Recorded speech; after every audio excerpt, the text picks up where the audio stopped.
Okay, we're going to move on so we can get some more information into you. Now, how about this? How does the ECS system interact with the parasympathetic system? Now, the parasympathetic. Say that again. The parasympathetic nervous system. All right. But I feel like I got it. Did I get it? Yeah, the second time, yeah. All right, good. Okay. Is a division of the autonomic nervous system that primarily functions to promote rest, relaxation, and digestion. It counterbalances the sympathetic nervous system, which is responsible for fight or flight response. So if you think about that, once you are done with fight or flight, then you need this system to kick back in. Yes. And I can't wait to have your participation in on this conversation, but I can tell you the ECS system does interact with it. It is involved in various physiological processes, including pain modulation, immune response, mood regulation, and appetite, which are some of the systems in which the parasympathetic nervous system deals with. The interaction between the two, let's see here. CB1 receptor is the most common, and so that is the one in the brain. Activating the CB1 receptors can trigger activity and influencing the parasympathetic outflow and the associated physiological responses. Okay. And that means? Playing a role in regulating the release of neurotransmitters involved in the parasympathetic signaling and such as acetylcholine. Oh my gosh, we're back to reading, people. We're back to reading. Where is that? Okay. Right? Yeah. Yeah. That was pretty close. All right. Close. Take it away. So I'm extremely passionate about this whole subject. And I'd love to learn about the ECS system. Like, I'm fascinated now because, of course, meditation can help all these things, as I've said multiple times. Yep. Let's be real. Most of us are in the fight or flight all the time. Nowadays, we're I mean, it's just constant. Our phones. It's the phone. I mean, it's the phone. You pick it up. I mean, nobody puts their phone in the other room.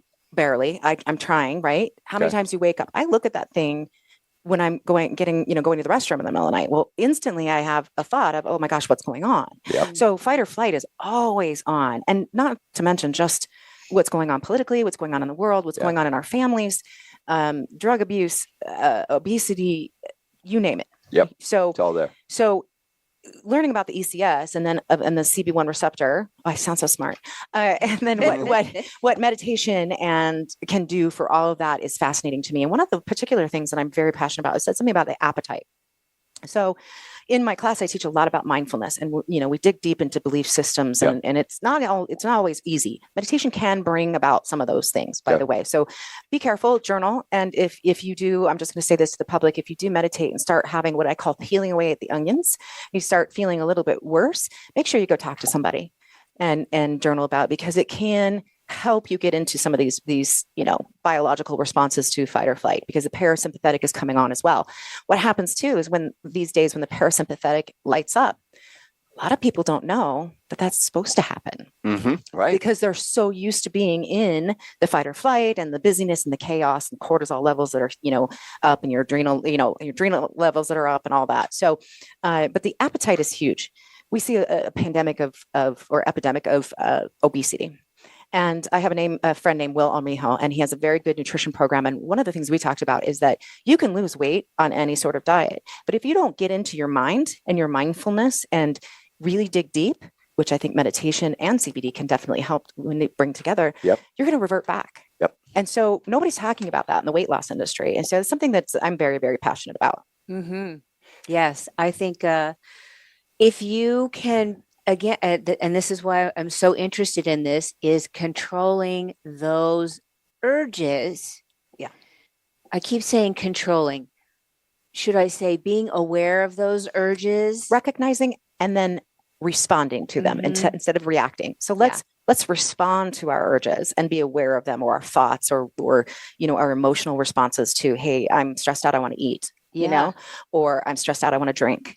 Let's respond to them. And in response means you're making an educated choice, whether you're going to actually indulge in that and you know why, or you're going to say, okay, I'm not.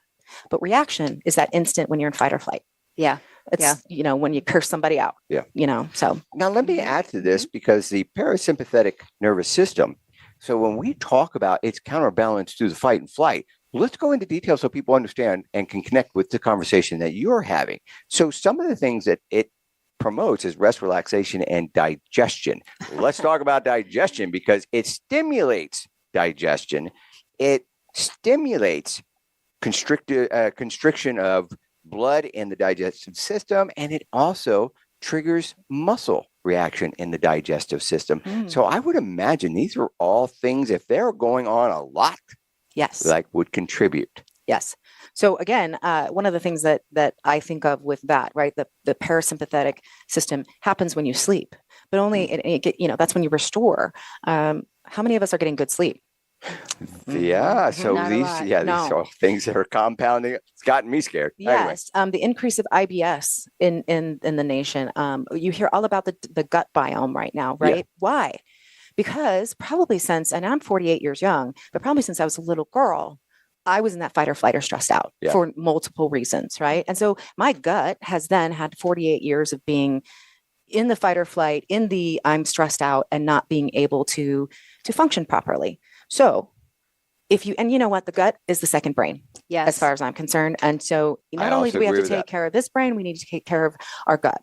And that healing process takes some time as well, but understanding that you have to make a conscious effort to activate the parasympathetic. Okay. I agree. Now I'm going to let me roll through some things here. The effect of meditation on cells, reduce oxidative stress. We talked about those. Improves immune function. Enhances mitochondria functions. Now we'd like to see something other than the damn cold things that you and I do, huh, Kim? Yeah, I mean, cold showers and all those, yes. what do you call that? Immersing yourself in extreme cold or whatever that. Yes. So I'm just actually learning a little bit more about mitochondrial reactions, and I come from a spiritual background of quantum physics and that sort of stuff. And so when I get into the body, I'm really fascinated by the mitochondrial. In fact, I just started taking a supplement, for mitochondrial activity. Okay. So I would not be able to speak too much on that, except for your cells regrow. Meditation helps those cells grow and, in the proper way, which is going to help with that.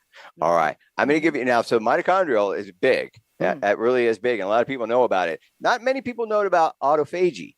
Autophagy is achieved when you hear people talk about fasting for, 3 or 4 days, because what they're looking for is to get to that place of autophagy. Okay. And if I'm saying that word correctly. Yeah. And by the way, that is, so there's cell degradation that happens at autophagy that helps remove dysfunctional components of your cell. And so people are striving to that. Now, hey, listen, I wish we could share more, but now you have to reach out to Erin to get additional information. Erin, can you share how somebody would reach out to you? Absolutely. The best way is probably on social media. So I'm going to give you one of my Instagrams. So it's at the.goddess.blossom.